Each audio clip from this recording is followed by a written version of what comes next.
নতুন মন্ত্রিসভা গঠনের পর দেশ জুড়ে চলছে নানা আলোচনা। ঠিক এই সময়ই রাজনৈতিক অঙ্গনে নতুন করে আলোচনায় এসেছে একটি শব্দ, ছায়া মন্ত্রিসভা বা ছায়া সরকার। ত্রয়োদশ জাতীয় সংসদ নির্বাচনের ফল ঘোষণার পর জাতীয় নাগরিক পার্টি এবং জামায়াতে ইসলামীর নেতাদের বক্তব্যে বিষয়টি সামনে আসে। এরপর থেকেই প্রশ্ন, ছায়া মন্ত্রিসভা আসলে কি, এর প্রয়োজন কি, আর এটি কিভাবে কাজ করে। ছায়া মন্ত্রিসভার ধারণাটি এসেছে যুক্তরাজ্যের ওয়েস্টমিনিস্টার সংসদীয় ব্যবস্থা থেকে, যা সেখানে শ্যাডো ক্যাবিনেট নামে পরিচিত। এ রীতি অনুযায়ী বিরোধী দল একটি ছায়া সরকার গঠন করে।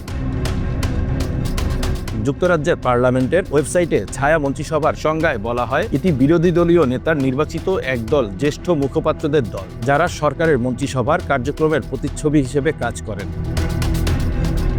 ছায়া মন্ত্রিসভার ক্ষেত্রে প্রতিটি সদস্যকে নির্দিষ্ট ক্ষেত্রে এবং বিষয়ে নেতৃত্বের দায়িত্ব দেওয়া হয়। তারা সরকারের সংশ্লিষ্ট মন্ত্রীর কার্যক্রম পর্যবেক্ষণ, প্রশ্ন তোলা ও চ্যালেঞ্জ জানান। এভাবে দেশে বিরোধী দল নিজেকে একটি অপেক্ষমান বিকল্প সরকার হিসেবে প্রস্তুত রাখে।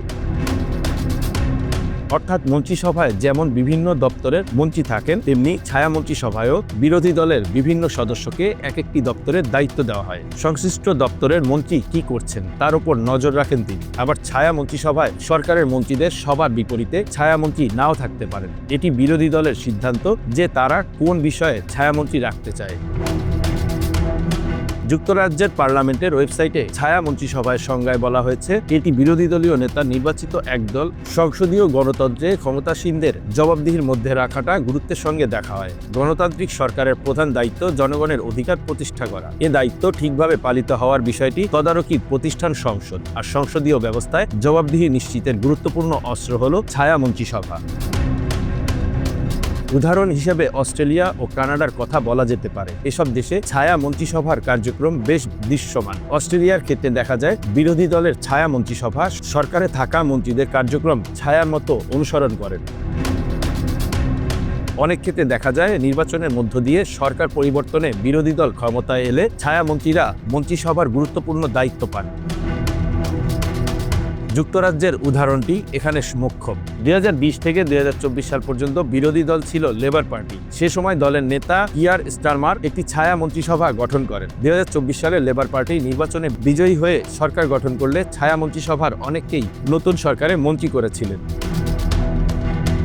অর্থাৎ মন্ত্রিসভায় যেমন বিভিন্ন দপ্তরের মন্ত্রী থাকেন, তেমনি ছায়া মন্ত্রিসভায়ও বিরোধী দলের বিভিন্ন সদস্যকে এক একটি দপ্তরের দায়িত্ব দেওয়া হয়। সংশ্লিষ্ট দপ্তরের মন্ত্রী কি করছেন তার উপর নজর রাখেন তিনি।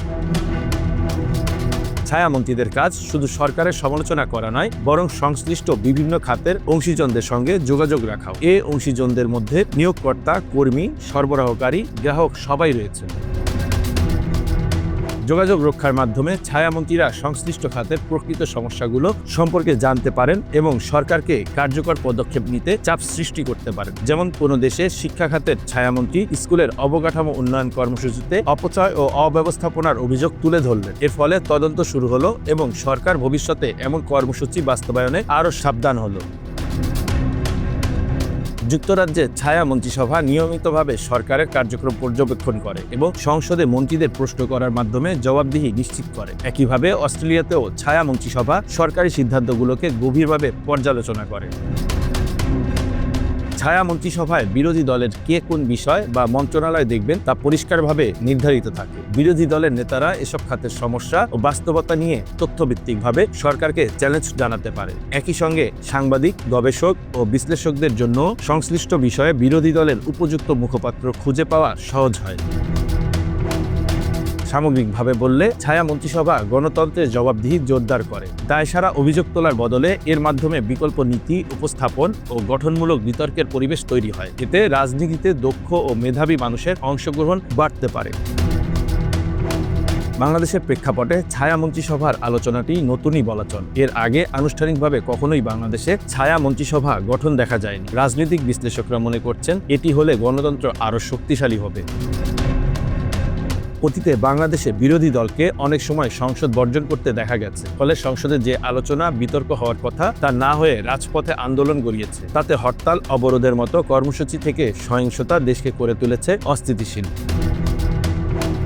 বিশ্লেষকরা মনে করেন ছায়া মন্ত্রিসভা গঠিত হলে বিরোধী দল সংসদের ভেতরে থেকে আরও কার্যকর ভূমিকা রেখে এ জাতীয় পরিস্থিতিতে গঠনমূলক ও প্রাতিষ্ঠানিক ভূমিকা রাখতে পারবে।